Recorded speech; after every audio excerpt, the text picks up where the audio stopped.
আজকে একটা কথা বলতে দ্বিধা নেই, আমি অনেক প্রমাণ নিয়ে এলাম। একজন অ্যাপয়েন্টমেন্ট নিয়েছিল, তার দুঃখের কথা কী আর বলবো। আমি এটাও বলেছিলাম আমি একটা ভিডিও বানাবো, যদিও সে হয়তো আমার সাথে যোগাযোগ করেছিল 10-12 দিন আগে, ভিডিওটা 10-15 দিন বাদে সে দেখতে পাবে। এবং আমি তাকে বুঝিয়েওছিলাম একটা মারাত্মক দুর্ঘটনা যাকে বলা যেতে পারে, বিল্ডিং নির্মাণে এত বড় দুর্ঘটনা মানে আশা করা যায় না। এবং ম্যাক্সিমাম এই কেস আমার কাছে প্রায় কিছু না হলেও অন্তত 30-35টা এই কেস আমি পেয়েছি। সেটা হচ্ছে যে হঠাৎ করেই কিছুদিন বাড়ি ব্যবহার করার পর 6 মাস 1 বছর বাদে হঠাৎ করেই দুতলায় বলছে যে সিঁড়ির কাছ দিয়ে জল বেরোচ্ছে। শুধু সিঁড়ির কাছ দিয়ে জল বেরোনোটাই প্রশ্ন নয়, জলটা বাইরের দিকে ছাদের গোড়া দিয়েও বেরোতে পারতো। এখন ঘটনা হচ্ছে কোন জায়গাটা দিয়ে বেরোচ্ছে সেইটা সিঁড়ির কাছ দিয়েই কেন বেরোচ্ছে সেটাও আমি ভিডিও শেষে বলবো। মানে হঠাৎ কল্পনা করুন যে আপনার একটা বাড়ি আপনি দিব্যি ব্যবহার করছেন এবং আপনার উপরে কোনো কনসিল প্লাম্বিং লাইনও নেই, কোনো জলের পাইপ লাইন আলাদা করে করাও নেই, কিন্তু হঠাৎ করে দেখছেন যে ওই দুতলার যেখান থেকে সিঁড়িটা শুরু হয়েছে সেখান থেকে সেই ট্যাপ কল খুলে দিলে যেরকম চুঁয়ে চুঁয়ে জল বেরোয় সেরকম জল বেরোচ্ছে। কেন? জলটা আসছে কোথা থেকে? জলটা কিভাবে আসে? কি মাটির তলা থেকে কোনো জল কোনোভাবে উঠে গিয়ে সেই অত জল কোথা থেকে আসছে? প্রশ্ন, বিশাল বড় প্রশ্নচিহ্ন তৈরি হয় মনের মধ্যে, তাই না? এটা জিনিস ভালো করে ভেবে দেখুন। প্রত্যেকটা জিনিস বলবো কোথায় ভুল হচ্ছে, কেন হচ্ছে, আমাদের বাড়ি করার সময় কী খেয়াল রাখতে হবে। এই গল্পটা শোনার আগে এই ফুটেজটা দেখুন। এই দেখুন সিঁড়ির কাছের এই জায়গাগুলো জং ধরে গেছে, এটা আবার পরে রিপেয়ারিং করেছে, জল বেরোচ্ছিল এই জায়গাটাতে। আমরা কি জানি যে দুতলার সিঁড়ি শুরু করার সময় যে বিমটাতে আমার প্রথম একতলার সিঁড়ি শেষ হয় সেই বিম থেকে সিঁড়ি স্টার্ট হয়। এবার ওখানে ছাদের ঢালাইয়ের উপর অনেক সময় সিঁড়ির যে দুতলার সিঁড়ির প্রথম ধাপটা ঢালাই করা থাকে, দুটো ঢালাইয়ের যে সংযোগস্থল সেই সংযোগস্থলে অনেক সময় দেখা যায় প্রপার গ্যাপটা পূরণ না হওয়ার কারণে ফাঁকফুকর থাকে। এবার আপনি যে ছাদের উপর দুতলা ঘরে মার্বেল বা টালি বসিয়েছেন, সেই টালি বা মার্বেলে অনেক সময় দেখা যায় বালি মশলা, নর্মাল শুকনো বালি মশলা পেতে দেওয়া হয়। তার মানে কি, আমরা যখন প্লাস্টার করি মশলাটা যেভাবে মাখি, আমরা যখন ঢালাই করি মশলাকে যেভাবে মাখি, কিন্তু খেয়াল করে দেখবেন আমরা যখন টালি বসাই বা মার্বেল বসাই, যা এখন যেটা অ্যাডহেসিভ দিয়ে বসানো হচ্ছে সেটা আলাদা প্রসেস। আগেকার দিনে বা এখনও দেখবেন যে বালি মশলা দিয়ে যে বেডটা করা হয়, কী করা হয়, একদম শুকনো ঝুড়ো ঝুড়ো মুরকি মাখার মতো বালি আর সিমেন্টের যে মিশ্রণ সেটাকে রেখে তার উপর মিস্ত্রিরা ঘোলা দিয়ে প্রথমে একটা সারফেসে ঘোলা দেয়, ছাদটা চিপিং করার পর তারপর অনেকে তো চিপিংও করে না, জাস্ট ছাদের উপর ঘোলা দেয়, ঘোলা দিয়ে একটা বালি মশলা, শুকনো শুকনো মশলা, অনেকে তো জানিই না এত শুকনো করে, মানে তাতে জলই নেই ধরতে গেলে, এত শুকনো, কতটা শুকনো করা যায় সেই নিয়েও ভিডিও আসবো, কিন্তু এটা তো মার্বেলের ভিডিও না। তো শুকনো ঝুড়ো মশলা দেয়, নিয়ে উপরটাকে আঁচড়ি কেটে একটু ঘোলা দিয়ে টালিটা বসায়। তার মানে ওই মশলাটা কিন্তু পুরো ড্রাই মশলা, এবং ওই মশলার মধ্যে ফাঁক পুকুরে যতটা ঘোলা ঢোকে সেই ঘোলাটা সেই মশলাটাকে নিয়ে একটা বেসিক বন্ডিং দেয়। কিন্তু ওই মশলাটা শুকনো, তার মানে আমি যদি ধরি আমার 1000 স্কোয়ার ফিটের একটা ছাদ, এই কথাগুলো একমাত্র কুমার কনস্ট্রাকশন চ্যানেলেই বুঝবেন। তাই জন্য কান খুলে নিজের কষ্টার্জিত রক্ত জল করা টাকাটাকে বাঁচানোর জন্য এই ভিডিওগুলো আপনারা দেখছেন। 1000 স্কোয়ার ফিটের ছাদে 1000 স্কোয়ার ফিট ফ্লোরে আপনি যদি 2000 স্কোয়ার ফিট ছাদ বা 1000 বা 800 যত স্কোয়ার ফিটই হোক, আপনার যে মেঝেটা ছাদের উপরে দিচ্ছেন, মার্বেল বা টালি বসাচ্ছেন, সেই জায়গাটা বসে রয়েছে বালি মশলার উপর। এবার ওই বালি মশলা তো পোড়াস, তার মানে কি, আমি যদি ওই বালি মশলার এক প্রান্ত থেকে জল ঢালি, সেই জল গড়িয়ে গড়িয়ে গড়িয়ে গড়িয়ে গোটা ছাদে চাড়িয়ে যাবে না? কারণ বালি মশলাটা তো মানে আটকে দিতে পারবে না। ধরুন আমার এখান দিয়ে জল ঢালছি, তাহলে সেই জলটা আমার 20 ফুট দূরে, এই জলটা কিন্তু চুঁয়ে চুঁয়ে চুঁয়ে চুঁয়ে বালি মশলার ভিতর দিয়ে বালি মশলার ভিতর দিয়ে গিয়ে 20 ফুট দূরে গিয়ে যেখানে বালি মশলাটা শেষ হয় সেখান দিয়ে বেরোতে পারে। তার মানে সে ভিতরে কী পাচ্ছে, ক্যাপিলারি, মানে নালীর মতো বেয়ে বেয়ে কী হচ্ছে, জল গোটা ছাদে চাড়িয়ে যাচ্ছে। আচ্ছা বন্ধুরা, আপনারা যারা এই ভিডিওটা এখনও দেখেননি, এটাকে খুঁজছিলেন, তারা কিন্তু এই ভিডিওটা শেষ করার পর আই বাটনে যে লিঙ্কটা দিয়ে দিলাম ওখানে গিয়ে এই ভিডিওটা দেখে নিতে পারেন। এবার তার মানে একটা জিনিস পরিষ্কার হলো যে বালি মশলা দিয়ে যে আমি মার্বেল বা টালি বসাচ্ছি সেটা কিন্তু ওয়াটারপ্রুফ নয়। তার মানে সেখানে যদি কোনো একটা জায়গা থেকে বিল্ডিংয়ের কোনো এক প্রান্ত, সাপোজ ধরুন বিল্ডিংয়ের উত্তর প্রান্তে থেকে জল ঢুকছে, সেটা বিল্ডিংয়ের দক্ষিণ প্রান্তেও চলে আসতে পারে, পূর্ব প্রান্তেও চলে আসতে পারে, পশ্চিম প্রান্তেও চলে আসতে পারে। অনেকে দাদা তাহলে উত্তর প্রান্ততে জল ঢুকছে, দক্ষিণ প্রান্তেই আসছে, পূর্ব প্রান্তে যাচ্ছে, এবার দেখো জল ছাদের ঢাল অনুযায়ী চলে আসে। ছাদটা দেখা যাবে হয়তো সিঁড়ির কাছে ঢাল আছে, তাহলে দেখা যাবে তোমার কোনো এক জায়গা দিয়ে জল ঢুকছে, সেই জল দেখা গেল গড়িয়ে গড়িয়ে গড়িয়ে গড়িয়ে ভিতরের টালির নিচে থাকা মশলা মোটর বেডের মধ্য দিয়ে এসে সিঁড়ির কাছ দিয়ে জলটা লিক করছে। এবার প্রশ্ন হচ্ছে তাহলে জলটা কোথা থেকে ঢুকছে, কোথা থেকে আসছে? কি বৃষ্টির জল? বলছে না, শুকনো ওয়েদার, শীতকাল, বৃষ্টির জল কেন? সে আমাকে একটা কথা বললো, এবং সেটা বলার আগেই আমিও তাকে একটা কথা বলেছিলাম যে তোমার বাড়ির বাথরুমের কী অবস্থা। সে বলে দাদা হ্যাঁ ওই কথাতেই আসছি, যে বাড়ির বাথরুমটা আমি ভেঙেছি, টালি ফালি তুলেছি, এই ফুটেজটা দেখো। এবং কথা বলতে বলতে ভিডিও স্যাম্পেলগুলোও দেখছো। যে আমরা একটা পরীক্ষা করেছিলাম, যে কেউ তো ধরতে পারছে না কোথা থেকে রোগ আসছে, যে হয়তো জানি যে হয়তো কোনো পাইপ লাইনের লিকেজ হচ্ছে, সেটা দিয়ে জল লিক করছে, সেটাও তো নয়, ধরতে পারছে না। বলছে তারা উপরতলার যে বাথরুমটা করেছিল, সেই বাথরুমটাকে কদিন ব্যবহার করা বন্ধ করেছিল, অন্তত দিন 4, 5, 6 সাথে কী বলেছিল আমার মনে পড়ে না। তারপর দেখছে যে প্রবলেমটা আর নেই। তার মানে কি হচ্ছে, ওই বাথরুমে স্নান করা, প্রথম কথা বাথরুমটাও মানে ফুল ওয়াটারপ্রুফ হয়নি।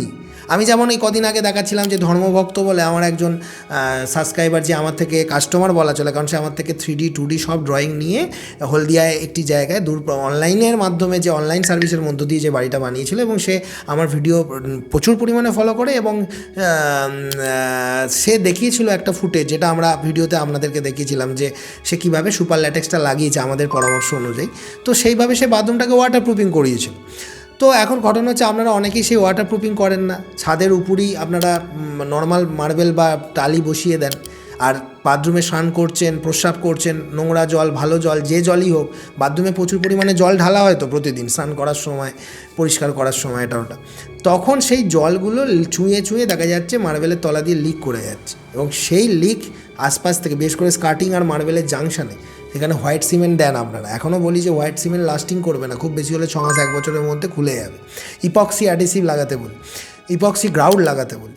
তো সেই জায়গা দিয়ে লিক করে করে জলটা হয়, ঢোকে, আর সেই জল কিন্তু বাথরুম থেকে শুরু করে ঢাল বরাবর বেয়ে বেয়ে গোটা ছাদে চালাতে থাকে। ভেবে দেখুন, একটা দামি টাইল করা বাড়ি, দামি মার্বেল করা বাড়ি, যেটাতে কয়েক লাখ টাকা অলরেডি খরচা হয়ে গেছে, তার বাথরুমের এক প্রান্ত থেকে জল ঢুকছে, এবং সেই জল চাড়িয়ে চাড়িয়ে চারিদিকে কিন্তু গোটা ছাদের উপর রসিয়ে, ছাদকে ভিজিয়ে সিঁড়ির এক প্রান্ত থেকে লিক হয়ে ট্যাপ কলের মতো পড়ছে। কি বিভৎস ঘটনাটা ঘটেছে ভাবুন।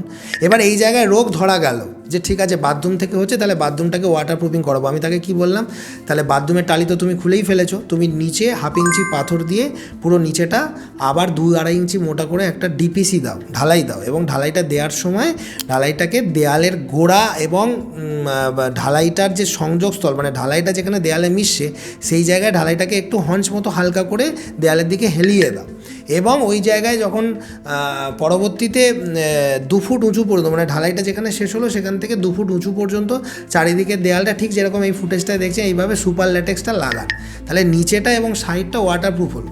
এবার যখন আপনারা মার্বেল বা টালি লাগাচ্ছেন, মার্বেল টালিটাকে এমনভাবে, অনেকেই বলে দাদা আপনি তো দেয়ালের আর ঢালাইয়ের জায়গাটা এরকম হঞ্চ করতে বলেছেন, ওখানে টালিটা লাগাবো কী করে? ওইখানে টালিটাকেও পারলে একটা ছোট্ট 2 ইঞ্চি টালির পিস এরকমভাবে ট্যাপার ওয়েতে লাগানোর চেষ্টা করুন, মানে যেটাকে বলে 20 পয়সার কোণ যেরকম মোড়া থাকে, টেপার করে ওরকম লাগানো।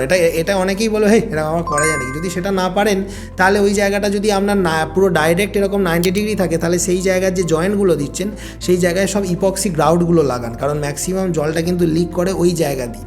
তাহলে আপনি ভিতরে একটা ঢালাই দিয়ে দেয়ালটাকে ওয়াটারপ্রুফিং করিয়ে পুনরায় টালি বসিয়ে ইপক্সি গ্রাউড দিয়ে টাইলসের জয়েন্টগুলো মারলেন, তাহলে এ থেকে একটা জিনিস বোঝা যাচ্ছে যে বাথরুমের জলটা যদি পরেও সেটা কিন্তু ওই ফাঁক ফুকর দিয়ে ঢুকবে না। আর যদি আরেকটা সবথেকে বড় জায়গা, যেখানটা দেখবেন প্রস্রাবের বা অন্য যে কোনো জল পাস করার জন্য নালি রাখেন, সেই নালিটা দিয়ে কিন্তু সবথেকে বেশি পরিমাণ জল বেরোয়, আর ওই জল কিন্তু নালি দিয়ে বেরোনোর আগের মুহূর্তে ছাদের মধ্যে ভিতরে লিক করে, ওই যে বললাম গোটা বাড়িতে চালাতে থাকে। তাই নালিটার গোড়াটায় ভালো করে যে পাইপটা লাগাচ্ছেন, পাইপটাকে মার্বেলের কাছে যেখানে ফিনিশ করছেন, এটা ধরুন মার্বেলের কাছে পাইপটা যেখানে মুখটা শেষ হচ্ছে, সেই জায়গাটাকে ভালো করে ইপক্সি গ্রাউড দিয়ে মুখটা ভালো করে বোঝান, তাহলে কী হবে, ওই জায়গাটাতে লিক হবে না। এই লিকেজটাকে আগে আটকাতে হবে আপনাকে। আচ্ছা বন্ধুরা, আপনারা যারা এই ভিডিওটা এখনও দেখেননি, এটাকে খুঁজছিলেন, তারা কিন্তু এই ভিডিওটা শেষ করার পর আই বাটনে যে লিঙ্কটা দিয়ে দিলাম, ওখানে গিয়ে এই ভিডিওটা দেখে নিতে পারেন। তাহলে বুঝতে পারছেন তাহলে কেন ওই বাথরুম থেকে জল রোজ। তাহলে এবার ভেবে দেখুন, সে তো বাথরুমকে বাঁচিয়ে ফেললো, কিন্তু এই এত বড় ছাদ যে ভিতরে রসে গেল, তার জন্য যে ভিতরে ছাদটা, নিচের ছাদটা যে ড্যামেজ হলো, এবং টাইল মার্বেলের কথা নয় বাদই দিলাম, আমার যে ছাদটা যে ওই জলটা শুকোবে কী করে? আমি কি সেই কুম্ভকর্ণকে ডেকে ফু দেয়া করাবো যে ভিতরে সমস্ত শুষে নাও জলগুলোকে, বা ভিতরটাকে গরম হাওয়া দিয়ে অগ্নি মানে চারপাশে আগুন জ্বালিয়ে বিল্ডিংটাকে ওভেনের মধ্যে ঢুকিয়ে শুকিয়ে নেওয়া যাবে? তাহলে সেটা ন্যাচারাল প্রসেসে আস্তে আস্তে শুকোবে। সেটা ঘরের ভেন্টিলেশন যদি ভালো হয়, জানলা দরজা সবসময় খোলা থাকে, আস্তে আস্তে আস্তে আস্তে ভিতরটা তো ভিজে গেছে, শুকাতে হবে। বোঝাতে পারছি কী বিপদ হয়ে গিয়েছিল। তাই এই বিষয়গুলোকে সচেতন থাকতে হবে প্রথম থেকেই। বাথরুম করার সময় বাথরুমের জায়গায়, বিশেষ করে দুতলার বাথরুম করার সময় বাথরুমের জায়গায় এই প্রসেসগুলো খেয়াল রাখা এবং সাংকেন করা। ওই জন্য আমরা দুতলার যে বাথরুমের জায়গাটাকেও সাংকেন স্ল্যাব করি। কেন সাংকেন করা হয়? যাতে এই প্রবলেমটা না হয়, যাতে এই সমস্ত জলরাশিগুলো গোটা বিল্ডিংটাতে না চারিয়ে যায়। বুঝতে পারছেন কেন সাংকেন স্ল্যাব করা? এই যে সাংকেন স্ল্যাবের ছবি দেখাচ্ছি। অনেক ব্যাপার থাকে, ইঞ্জিনিয়ারিং ব্যাপারটা ছেলে খেলা ব্যাপার নয়। এখন অনেকেই মনে করে দাদা আমরা করোড়পতি লোক, আমরা ইঞ্জিনিয়ার, আমাদের কি প্রয়োজন, পয়সা আছে, মিস্ত্রি নিয়ে আসবো আর বাড়ি বানিয়ে দেবো। কাঁচকলা কিচ্ছু করতে পারবেন না। গরিব থেকে বড় লোক 5 লাখ টাকা থেকে 5 কোটি টাকার বিল্ডিং কি 10 কোটি টাকার বিল্ডিং আমরা করে বেড়াচ্ছি। পয়সা যদি থাকে, আপনি যদি প্রকৃত ইঞ্জিনিয়ারের পেছনে ইনভেস্ট না করেন আর প্রকৃত ইঞ্জিনিয়ারকে না চিনতে পারেন, ওই পয়সা জলে চলে যেতে বেশিক্ষণ সময় লাগবে না। তার মানে একটা কী জিনিস দাঁড়ালো, যারা শিক্ষিত লোক, সেই শিক্ষিত লোকেদের শিক্ষাটাকে কেনার জন্য আপনি পয়সা দিয়েও কিনতে পারবেন না, কিন্তু শিক্ষিত লোককে কাছে থেকে তার এনভায়রনমেন্ট থেকে কিছু জ্ঞান নিয়ে যদি সেই কাজটাকে সুন্দরভাবে করতে পারেন, তাহলে কিন্তু আপনি এই যাত্রায় বেঁচে যেতে পারেন। এই ভিডিওগুলোর তো কোনো সীমা নেই, বিশ্বের যে কোনো প্রান্ত থেকেই মানুষ এই ভিডিওগুলো দেখছে এবং সচেতন হচ্ছে। এখনও এমন প্রত্যন্ত জায়গা রয়েছে যেখানে দেখা যাচ্ছে কোনো ইঞ্জিনিয়ারই নেই। হয়তো এমনও জায়গা রয়েছে যেখানে ইঞ্জিনিয়ার আছে, কিন্তু তারা যখন দেখছে যে এইরকম ভিডিওতে যা যা বলা হচ্ছে সেই অনুযায়ী তাদের কাজ হচ্ছে না বা তাদের কনফিউশন তৈরি হচ্ছে, তখন তারা মনে করছে যে একবার যদি এই ইঞ্জিনিয়ার কিংশুক কুমার অর্থাৎ আমার সাথে বা কুমার স্যারের সাথে যদি আপনারা কথা বলতে পারতেন কতই না ভালো হতো। তার জন্য আমরা একটা সুবিধা রেখেছি, যেটা হচ্ছে যে মাত্র 200 টাকার বিনিময়ে 10 মিনিট সরাসরি আপনার গভীর থেকে গভীরতম সমস্যার ছবি ও ভিডিও পাঠিয়ে আমাদের থেকে সমাধান নিতে পারেন। এবং তার জন্য না আপনাকে আমাদের অফিসে আসতে হবে, না আমরা ওখানে যাব, অর্থাৎ সম্পূর্ণ ফোন কলের দ্বারাই এটা পেতে পারেন। সোমবার আমাদের অফিস বন্ধ, সোমবার বাদে যে কোনো দিন বিকাল 5টা থেকে 7টায় সাধারণত এই অ্যাপয়েন্টমেন্টটা দেওয়া হয়। এছাড়া সকাল 10টা থেকে 12টার মধ্যেও পেতে পারেন, তবে সেটা শর্ত সাপেক্ষ। এছাড়া আমাদের কাছে বিভিন্ন ধরনের পরিষেবা রয়েছে, 3D ড্রয়িং, 2D ড্রয়িং। সেই একটা চার্টও আমি আপনাদেরকে দেখাচ্ছি। 2026 সালের যে নতুন চার্ট আমরা দিয়েছি, সেটা পেতে গেলে আপনারা সবসময় আমাদের হোয়াটসঅ্যাপ নাম্বারে হোয়াটসঅ্যাপে লিখবেন যে স্যারের সাথে অ্যাপয়েন্টমেন্ট নিতে চাই বা আপনাদের পরিষেবা চার্টটা পাঠান। তো এগুলো লিখলেই কিন্তু আপনারা আমাদের সমস্ত পরিষেবাগুলো জানতে পারবেন। তবে একটা কথা বলি, এটা শুধুমাত্র গল্প করার জন্য করা নয়, এটা করা রয়েছে যাদের একদম বিপদে পড়েছেন তারাই কেবলমাত্র যোগাযোগ করবেন। অর্থাৎ যাদের মনে হচ্ছে সামর্থ্য নেই, এইটুকু টাকা দিয়েও কথা বলতে পারবো না, তারা করবেন না। কারণ অনেকেই জানেন যে 2000-3000 টাকা লাগে একটা ইঞ্জিনিয়ারকে সাইটে আনতে। সেক্ষেত্রে এই অল্প টাকার বিনিময়ে যদি আমি একজন যার ভিডিও দেখছি তার কাছ থেকে পরামর্শ পেয়ে যেতে পারি, তাহলে তার থেকে আর ভালো কিছু হয় না। তাহলে তারাই যোগাযোগ করবে। ভিডিওগুলো কেমন লাগছে বলুন, মানে যে সমস্ত ইঞ্জিনিয়ারদের সিক্রেটগুলো থাকে সেগুলো সব কিন্তু আমি তুলে দিচ্ছি ভিডিওর মধ্য দিয়ে, এবং সম্পূর্ণ বিনামূল্যে এগুলো আপনারা জানতে পারছেন ভিডিওর মধ্যে। তাই ভিডিওগুলো যদি সত্যিকারে ভালো লেগে থাকে, একবার সাবস্ক্রাইব করে দেখুন। এরকমই গেম চেঞ্জিং ভিডিও প্রতিনিয়ত পেতে থাকবেন। দেখা হবে পরবর্তী ভিডিওতে। তবে আপনাদের স্ক্রিনের সামনে এই যে দুটো ভিডিও চলে এলো, গিয়ে দেখুন, আর মাঝের এই সাবস্ক্রাইব বাটনটি টিপলে এরকমই ভিডিও পেতে পারেন।